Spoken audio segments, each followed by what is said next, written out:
আপনাদের কাছে, আমার সবার কাছে, এই যে কয়জন বাবা ভাই বসছেন, বিনীত অনুরোধ, আল্লাহর ওয়াস্তে অল্প কিছুক্ষণ সময়, এই ধরেন 1 ঘন্টা আল্লাহ চাহে তো মনোযোগ দিয়ে, আন্তরিকতা নিয়ে আপনাদের এই হাতে ধরা মোবাইলগুলো কষ্ট করে নামায়া ফেলেন।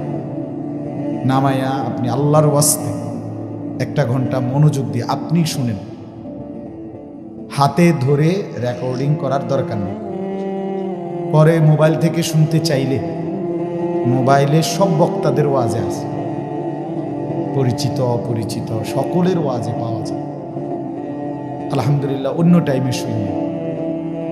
কিন্তু আপনাদের কাছে আমার অনুরোধ, আমরা যেহেতু আসছি, বসছি, সময়টা ঠান্ডার ভিতরে কষ্ট করেই বসছেন, যেন একদম সরাসরি মনোযোগ দিয়ে, আন্তরিকতা নিয়ে, চোখের দিকে তাকায়, আল্লাহর মহব্বতে, নিজের ভালোর আশায়, নিজের পরিবর্তনের আশায় আল্লাহর কথা শুনে ভালো হবে। ভেতরে বৈশা একজন ভাইও, ছোট বড় কেউ বুট বাদাম খাইবেন না। আমি এটা মোটেই পছন্দ করি না। বসে বসে মোবাইল টিপবেন, বুট বাদাম খাবেন, পাশের জনের সাথে কথা বলবেন, এমন অপদার্থ চলে গেলেই ভালো। ও ভাই তো পেরেশানি করতে, আমার কোনো পেরেশানি নেই। আমি এই কয়দিন আগে বয়ান করছি এক জায়গায়, আসরের আগে, এটার গোনা আসতে 1 ঘন্টা পুরো মনোযোগ, একবারে গোনা 8 জন। কিসে অসুবিধা নেই, কোনো সমস্যা নেই। কিন্তু গাফেলকে বলতে রাজি না, ফালতু মানুষের বলতে রাজি নেই। বুঝেন নাই কথা? ও বুট খাবে, বাদাম খাবে, ঠ্যাংসরাইয়া বইব, সদর বদর, সদর বদর মানুষের বলে লাভ। মনোযোগী একজন বললে সে যদি বদলায়, 1000 মানুষ বদলাবে। পরিবর্তন দরকার, পরিবর্তন দরকার। অনেক শ্রোতা জমাইয়া অথবা কম, কোনোটাই সফলতাও না, ব্যর্থতাও না। কমের কাছে বলা নবীজির সুন্নাত, 1 লাখের সামনে বলা নবীজির সুন্নাত।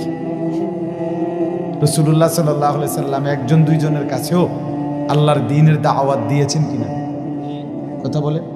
আবার 1.25 লাখ সাহাবীর সামনেও দ্বীনের কথা বলছে। কাজে বেশি কিংবা কম, কোনোটাই সফলতাও না, ব্যর্থতাও। আল্লাহর কথা বলতে পারা, এটাই সৌভাগ্য। আল্লাহর কথা শুনতে পারা, এটাই সৌভাগ্য। আল্লাহর কথার আয়োজন করতে পারা, এটাই সৌভাগ্য। এবারে কখন বললেন, সকালে না দুপুরে না বিকালে না আসরের পরে, সব সময় দামি, সব কথাই দামি। আল্লাহর কথা যাই বলে, যিনি বলে, যখনই বলে, সবটাই কি দাম। আপনার এলাকার হুজুর বললেও দামি, চাঁদের দেশের থেকে হুজুর বললেও দামি। বুঝলেন? এলাকার হুজুর উনি আর জানে কি করবে না, উনি অনেক কিছু জানে, আপনি কিচ্ছু জানেন না। আপনার বদলানোর জন্য আপনার এলাকার আলেমে দ্বীনই যথেষ্ট, যথেষ্ট।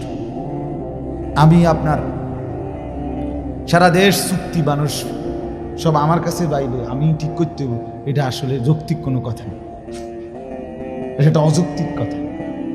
কোরআনুল কারীমে আছে, আল্লাহ তাআলা বলেন, প্রত্যেক জাহান্নামীকে আল্লাহ বলবেন, আওয়ালাম নুআম্মিরকুম মা ইয়াতাযাক্কারু ফীহি মান তাযাক্কারা ওয়া জাআকুমুন নাযীর। ভাই তোমরা পিছন দিয়ে একটু আগায় বসলে ভালো হয় না? একটু কম দেখা যাক, কিন্তু আগায় বসো, শীতও কম লাগবে। আসেন নওজোয়ান ভাই, তোমরা আসো ভাই, কাছে আসো, আও ভাই, আন্তরিকতা নিয়ে বসেন, আমরা দেরি করব না ইনশাআল্লাহ। হ্যাঁ, কি বলতেছিলাম? হ্যাঁ, মাশাআল্লাহ, জাযাকাল্লাহ, হাইয়াকাল্লাহ।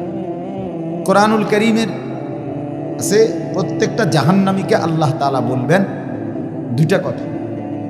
প্রতিটা জাহান্নামী দুনিয়ায় ফেরত আসতে চাইবে, আল্লাহকে বলবে, রব্বানা আখরিজনা না'মাল সালিহান গায়রাল্লাযী কুননা না'মাল। আল্লাহ, একটাবারের জন্য দুনিয়ায় আবার যদি, এবার যদি যাই, যতগুলো নেক আমল ছুটে গেছে সব করব, কি ভালো হইয়া যাবো, আমি শুধু চাইয়ে থাকবেন। এইবার যদি যাইতে টের পাইবেন, আমি শুধু যাই, আমার যাইতে দেন।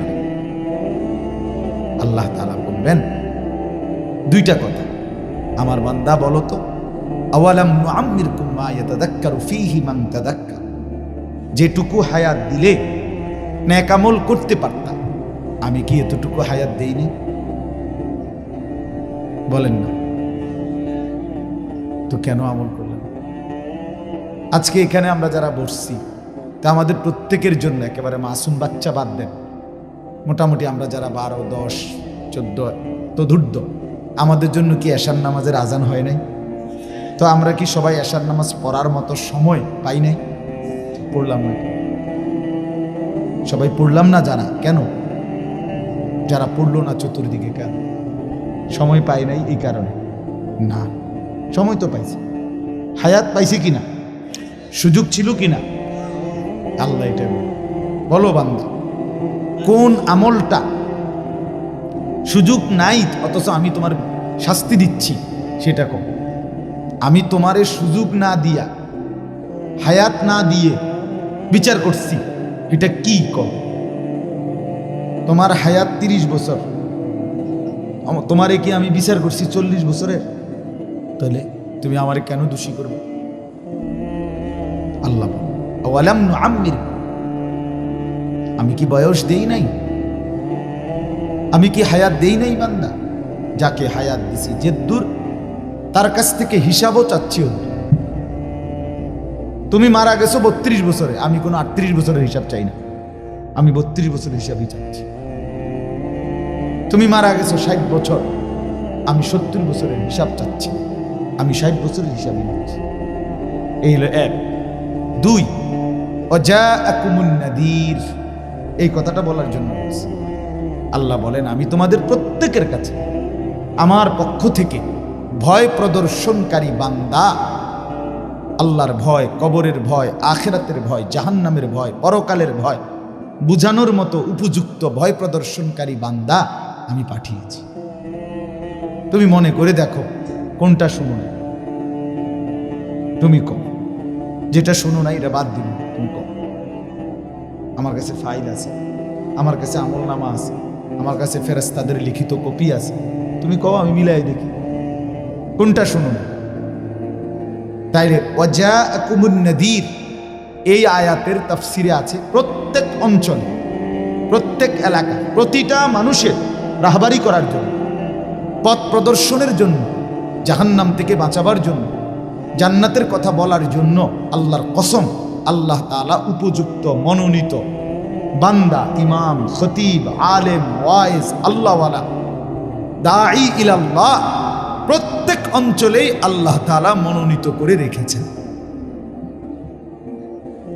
আল্লাহ ব্যবস্থা রাখছে